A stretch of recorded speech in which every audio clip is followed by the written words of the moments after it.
Hello friends, super magic રસોઈમાં મિત્રો હું આપનું સ્વાગત કરું છું। આજે હું કાચી કેરી કેવી રીતે પકવવીને એની વિડીયો લઈને આવી છું મિત્રો। તો તમે લાસ્ટ સુધી મારો વિડીયો જોજો અને તમને મારો વિડીયો ગમે તો લાઈક કરજો, શેર કરજો અને સબસ્ક્રાઇબ કરવાનું તો ભૂલતા જ નહીં। તો મિત્રો આ અત્યારે મેં જો કાચી કેરીના 2 બોક્સ લીધા છે, 2 10-10 કિલોના છે। એકદમ કાચી કેરી લીધી છે મેં, અને આ કાચી કેરીને આપણે 3 દિવસમાં કેવી રીતે પાકે ને એની તમને હું આજે મેથડ બતાવવાની છું, એટલે તમે છેલ્લે સુધી સ્કીપ ન કર્યા વગર તમે જોજો મિત્રો। તો મિત્રો જો હવે હું તમને બોક્સ પણ ખોલીને બતાવું। આ મિત્રો ગીરની તાલારા સાઈડ જે બામણાસાની પ્રખ્યાત કેરી છે, ત્યાંની પથરાળ જમીન હોય છે ને, એટલે ત્યાંની કેરી એકદમ મીઠી અને બહુ સરસ ટેસ્ટમાં હોય છે, અને બગડતી પણ નથી, અને એટલી સરસ પાકે છે કે ઉપરથી લીલી અને અંદરથી તમારે એકદમ કેસરી કલર નીકળે છે મિત્રો। એનું કારણ શું છે કે ત્યાં પથરાળ જમીનમાંથી જે આ કેરીનો રસ ચૂસે છે ને આંબા, એ બહુ મીઠાશ આવે છે એનામાં, તમે જોઈ શકો છો। જો આ એકદમ કાચી કેરી છે મિત્રો। તમે આ કેરી એવી રીતે કાચી કેરી તમે પકવીને ખાશો ને તો એનો આનંદ અલગ જ એનો ટેસ્ટ આવશે તમને, તમે જોઈ શકો છો। સાવ જો મેં રો કેરી જ લીધી છે। જો આ હવે હું તમને જે મેથડ બતાવીશ ને, 2 રીતે તમને કાચી કેરી પકવવાની મેથડ બતાવવાની છું। તો તમે આગળ આપણે ચાલુ કરીએ। તો મિત્રો હવે જો આપણે આ કાચી કેરીને ઓર્ગેનિક રીતે એટલે કે દવા વગર કેમ પકવવી ને એની મેથડ હું તમને બતાવું છું। પેલી મેથડ હું તમને આ રીતે બોક્સમાં બતાવું છું। આપણે જે કેરીનું બોક્સ આવ્યું હોય ને મિત્રો, એ જ તમારે ખાલી કરી નાખવાનું, અને પછી તમારે આગળ શું પ્રોસીજર કરવાની, એવા તમારે આવી રીતે આપણું પેપર હોય ને ન્યૂઝપેપર, એ આ રીતે આવી રીતે તમારે સેટ કરી દેવાનું તળિયે એક, જોઈ શકો છો કે આ રીતે તમે નીચે એક પેપર મૂકી દેવાનું। પછી તમારે જે આપણે આ કેરી લીધી હોય ને એને તમે જોવો આ રીતે ગોઠવવાની મિત્રો। આમ ઊભી નથી રાખવાની, પણ આ રીતે આડી જ રાખવાની છે। એનું કારણ હું તમને બતાવું હમણાં। જો આ રીતે તમારે એક શું કહેવાય કે થર કરી દેવાનો, એટલે કે એક પાર્ટ ગોઠવી દેવાનો આ રીતે।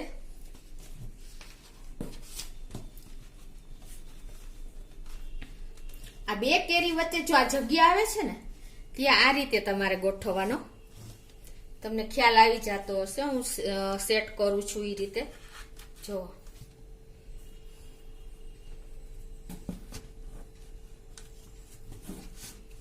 આ રીતે ગોઠવશો ને એટલે બધી કેરી વચ્ચે પ્લસ પ્લસ જગ્યા થોડીક રહેશે, તમે જોઈ શકો છો। તમને ઓરિજિનલ હું મેથડ બતાવું છું કે તમારી કેરી 3 દિવસમાં તમે કેવી રીતે ખાઈ શકો ને પાકી જાય, તૈયાર થઈ જાય ને એની મેથડ હું તમને આજે બતાવું છું। આ રીતે સેટ કર્યા પછી મિત્રો તમારે એમાં જે આ ગેપ રહ્યો છે ને, એમાં બધાયમાં તમારે જે આ જગ્યા છે ને ત્યાં તમારે આ રીતે કાંદા મૂકી દેવાના, તમે જોઈ શકો છો। જે આ બધી કેરી વચ્ચે મેં ગોઠવી છે એમાં બધે ગેપ જ આવ્યો જો તમે છે ને। હવે આટલું કર્યા પછી મિત્રો તમારે શું કરવાનું છે, પાછું તમારે બીજું પેપર આવી રીતે બોક્સ સાઈઝનું જ પેપર આવી રીતે સેટ કરી અને ઉપર પાછું આ રીતે સેટ કરી દેવાનું,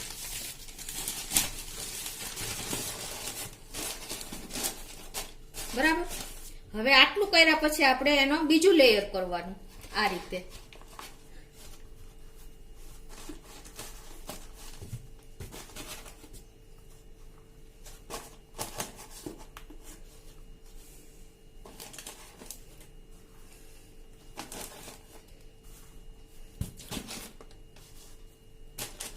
આ રીતે સેટઅપ કર્યા પછી મિત્રો તમારે મોસ્ટ ઓફ તમારે 3 બેજ એટલે કે 3 લેયર તમારે તૈયાર થશે।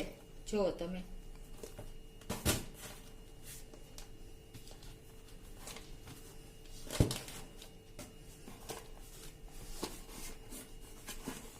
હવે જ્યાં ગેપ રહ્યો છે ને મિત્રો, ત્યાં તમારે આ કેરી કાંદા મૂકી દેવાના। 2 કેરી વચ્ચે જ્યાં ગેપ રહે છે ને ત્યાં તમારે આ રીતે કાંદા સેટ કરી દેવાના, તમે જોઈ શકો છો। હવે પાછું આપણે શું કરવાનું છે, આ ત્રીજું લેયર કરવાનું છે. એમાં પણ તમારે જે રૂટીન આપણે જે સ્ટેપ બાય સ્ટેપ કરતા ગયા છે એ જ રીતે તમારે આ પેપર સેટ કરી દેવાનું. બરાબર, આટલું પેપર સેટ કર્યા પછી પાછું તમે જે રીતે આપણે ગોઠવી એ રીતે તમારે ગોઠવી દેવાની. તમને ખ્યાલ તો આવી જ ગયો છે હવે કે મેં કઈ રીતે સેટઅપ કર્યું હતું. અને બધી કેરીના જો તમે આગળનો ભાગ આ રીતે જ સેટ કરવાનો. એનું કારણ એ છે કે તમારી કેરી બગડવાના ચાન્સીસ સાવ ઓછા રહેશે.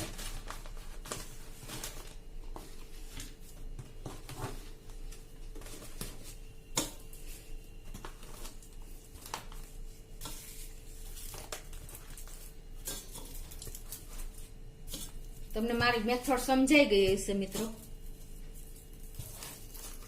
હવે પાછું આટલું કર્યા પછી તમારે એકદમ જાડું પેપર, આખું પેપર લઈને અને તમારે આ રીતે ઉપર સેટ કરી દેવાનું. તમે પેપરમાં પેલું 50 ન રાખતા, ફૂલ પેક કરી દેવાનું. ક્યાંયથી તમારે એર ન જ આવી જોઈએ મિત્રો. બરાબર, જો આ રીતે પેક કર્યા પછી તમારે જે બોક્સ આવ્યું હતું એ જ રીતે તમારે પાછું પેક કરી દેવાનું. આ રીતે જ. હવે તમારે આને 3 દિવસ સુધી ખોલવાનું જ નથી. જો તમે ખોલશો ને તો તમારી કેરી પાકવાનું જે પાકતી હશે ને એ અટકી જશે અને ટાઈમ લાગી જશે.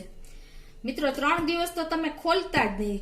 આપણે શું કરીએ છીએ કે ક્યારેક ક્યારેક તમે જો જોતા રહેશો ને તો તમારી કેરી પાકશે નહીં.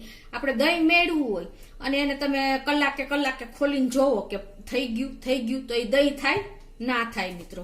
એ જ રીતે કેરીની પ્રોસીજર પણ એવી જ છે મિત્રો.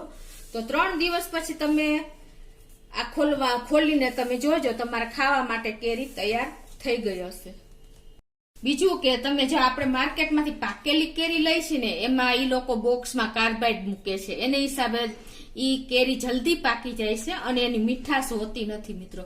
અને એ આપણા હેલ્થ માટે બહુ નુકસાન કરે છે અને એનો સ્વાદ પણ નથી હોતો. એટલે તમે ખાસ આ રીતે એક વખત કેરી પકવીને ખાજો, પછી તમે મને કહેજો કે કેરીનો ટેસ્ટ કેવો આવ્યો છે.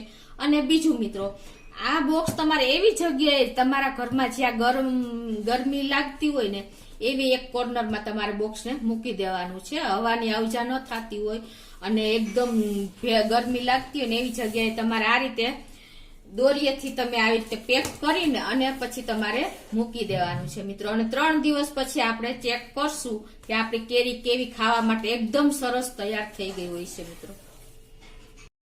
હવે મિત્રો તમને હું બીજી મેથડ બતાવું છું કાચી કેરીને કેમ પકવવી ને એના માટેની. તો એના માટે પણ તમને જો આપણે વર્ષો જૂની આ મેથડ છે મિત્રો. આપણે એમાં શું કરવાનું છે, આપણે આવી રીતે છણનો કોથરો હોય ને, આપણે આ છણીયો જેવા કોથરો આવે છે એવો કોથરો લેવાનો છે તમારે. આપણે મોસ્ટ ઓફ હવે અવેલેબલ જ હોય છે કોથળા. એને તમારે આ રીતે ઘરમાં જે જગ્યાએ એકદમ ગરમી લાગતી હોય, ગરમ જગ્યા હોય ને એ ખૂણામાં તમારે રાખી દેવાનો. પછી તમારે જે આપણે આ કાચી કેરીનું બોક્સ હોય ને એ તમારે આ રીતે મેં તમને કીધું એમ આ રીતે સેટ કરતું જવાની છે કેરી બધી. તમે જોઈ શકો છો હું ગોઠવું છું.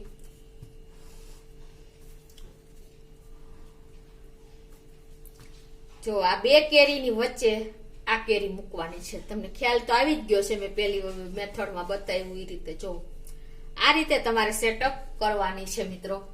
ઘણા લોકો એમ કહેતા છે કે ઊભી રાખો, પણ તમે ઊભી રાખશો ને તો નીચેનો ભાગ કાચો જ રહે છે. ખાસ નોટ કરજો મિત્રો. તમને હું અલગ જ મેથડ તમને બતાવવા જઈ રહી છું. તમને રિઝલ્ટ મળશે ને ત્યારે તમને ખ્યાલ આવશે કે ના આ બેન સાચું કહે છે. જો છે ને આ રીતે તમારે સેટઅપ કરવાની છે. મેઇન તમે સેટઅપ કરવાનું જ વિચાર જોજો કે હું કઈ રીતે મૂકી રહી છું. તમને બોક્સ કરતા પણ આમાં ખ્યાલ આવી જશે.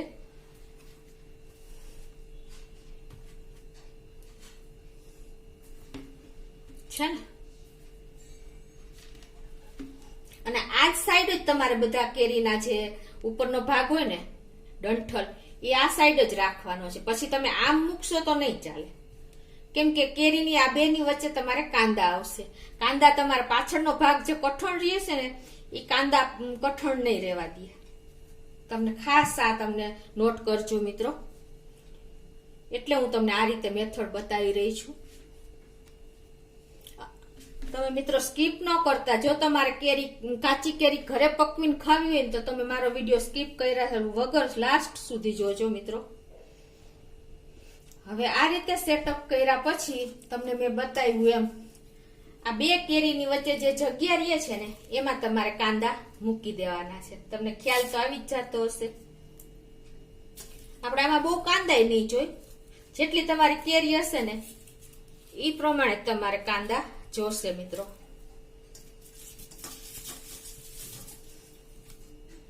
આ તમારા કાંદા કેરીને પકવવા માટે બહુ કામ કરે છે.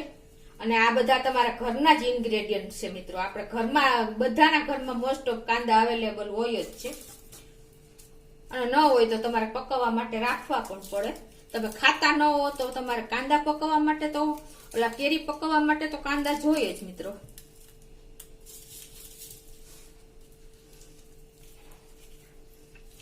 આ રીતે સેટઅપ કર્યા પછી મિત્રો તમે જોઈ શકો છો. હવે આપણે જે અડધો કોથળો વધ્યો છે ને એને તમારે આ રીતે પાછો ઉપર કવર કરી દેવાનો. તમે જોઈ શકો છો આ રીતે છણિયાનો કોથળો જે આપણે લીધો છે ને એ આપણે આ રીતે કવર કરી દેવાનો. ક્યાંયથી હવા ન આવે ને એટલું તમારે કાળજી રાખવાની છે. અને એની ઉપર પાછું તમારે જો કદાચ જાજી કેરી હોય ને ખુલ્લું રહેતું હોય ને તો તમારે આ રીતે બીજો કોથળો કવર કરી દેવાનો ઉપર. ક્યાંયથી હવા અંદર જાવી ના જોઈએ. આવી રીતે તમારે અંદર પેકઅપ કરી દેવાનો. જો હવા જશે ને તો પણ તમારી કેરી પાકતા ટાઈમ લાગશે મિત્રો. અને આ કેરી તમારે 3 દિવસની અંદર તૈયાર થઈ જાય છે મિત્રો. 3 દિવસમાં તમે કેરી ખાવા માટે તમારે તૈયાર હશે મિત્રો. તો આ મેં તમને એકદમ ઓર્ગેનિક રીત બતાવી છે મિત્રો. કાર્બાઇડ નાખ્યા વગર આ કેરીનો તમે ટેસ્ટ કરશો ને એટલે તમે બહારની તૈયાર પાકેલી કેરી લેતા બંધ થઈ જશો. અને તમારા હેલ્થ માટે તો તમને બહુ બેનિફિટ છે મિત્રો. આપણે 3 દિવસ પછી આપણે આ જોશું આપણે તૈયાર થઈ ગયેલી કેરી. તો મિત્રો આપણે જો કેરી પકવવા મૂકી કંતાનમાં એને 3 દિવસ થઈ ગયા છે. અને હવે આપણે ખોલી પણ લઈએ તમને બતાવી દઉં. તમે જોઈ શકો છો મિત્રો 3 જ દિવસમાં આપણી ઓલ ઓવર કેરી પાકી ગઈ છે. કેમ કે ગરમી એટલી પડે છે પ્લસ કંતાન અને કાંદા. તમે જો આ રીતે સાવ કાચી કેરી મેં તમને બતાવી હતી. તમે જોઈ શકો છો બધી કેરી આપણી પાકી ગઈ છે. તો હવે હું તમને આમાંથી જ એક કેરી સમારીને પણ બતાવી દઉં. જો આ કેરી આટલી ગ્રીન તમને દેખાશે થોડી થોડી, પણ હું તમને સમારીને બતાવું ને ત્યારે તમને ખ્યાલ આવે કે આ કેરી કેવી રીતે પાકે છે. ઉપરથી ગ્રીન હોય અને અંદરથી એકદમ ઓરેન્જ કલર નીકળશે મિત્રો. તો ચાલો હવે હું તમને સમારીને બતાવું. બીજું પણ બતાવી દઉં. જો કેરી તમારી પાકે ને એટલે આવી ઉપર જો આ એનું સિમ્બોલ બતાવે કે આવી ટપકી ટપકી જેવું થઈ જાય. પ્લસ તમે સેજ આમ તળિયે આમ હાથ અડાડો ને તો તમને સેજ આમ પોચી લાગે. હોય ઉપરથી ગ્રીન. તમે જો આખી કેરી તમને આમ મોસ્ટ ઓફ તમને એમ લાગે કે આ નહીં પાકી હોય, પણ જે લોકો ઓળખી જાય ને એના હું તમને બધું બતાવું છું કે આવી ટપકી પડી ગઈ હોય પ્લસ તમે દબાવો તો પોચી હોય. તો હવે આપણે સમારી લઈએ. મેં આ કેરી ધોઈ પણ નાખી મિત્રો. ધોઈને જ સમારવાની. હવે આ ઉપરથી આપણે ડંઠલ કાપી લેશું અને હવે હું તમને બતાવું. જો મિત્રો છે ને એકદમ સરસ કેરી. જો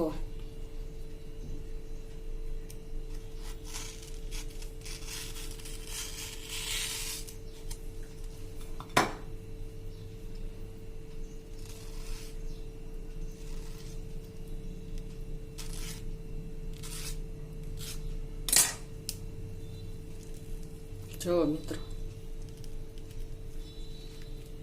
છે ને એકદમ સરસ. સાવ એકદમ જો આવી એકદમ મીઠી થઈ ગઈ છે.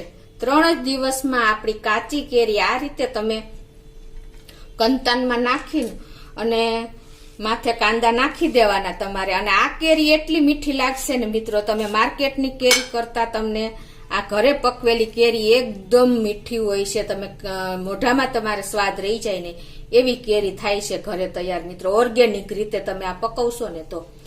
અને આ કાર્બાઇડ વગરની મિત્રો કોઈ પણ જાતના આપણા ઘરનું ઇન્ગ્રેડિયન્ટ ખાલી કાંદા જ નાખ્યા છે.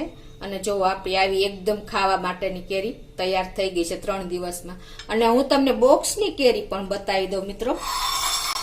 બોક્સમાં પણ મેં એક બોક્સમાં જ પકાવવા મૂક્યું હતું ને એક કંતાનમાં મૂક્યું હતું. આ રીતે બોક્સમાં હું પસ્તીના થર એક એક કરીને માથે કેરી મૂકતી ગઈ હતી. જોવો મિત્રો છે ને આપણી એકદમ પાકેલી. આ બધી કેરી પાકી ગઈ. તમને ગ્રીન દેખાય છે ને, તમે હાથ અડાડો ને તો તમને ખ્યાલ આવી જાય. જો બધી કેરી એટલી પાકેલી છે. તમને ગ્રીન દેખાતી છે પણ હું તમને સમારીને પણ બતાવું. જો છે ને ઉપરથી ગ્રીન. આ આપણી ઘેરે ઓર્ગેનિક રીતે પકાવવાની કમાલ છે મિત્રો. તમને વિચાર કરતા થઈ જશો. જે બહારથી તૈયાર કેરી લે છે ને એ લોકો તો ખાસ આ વિડીયો જોજો. અને મિત્રો તમારા ફ્રેન્ડ સર્કલમાં શેર બહુ કરજો, એટલે બધાને લોકોને બિચારાને હેલ્થ માટે તમને ઓર્ગેનિક કેરી ખાઈ શકે મિત્રો. તો તમે આટલું તો ચોક્કસ કરજો મિત્રો. અને તમને મારો વિડીયો ગમે તો લાઈક કરજો, શેર કરજો, સબસ્ક્રાઇબ કરવાનું તો ભૂલતા જ નહીં.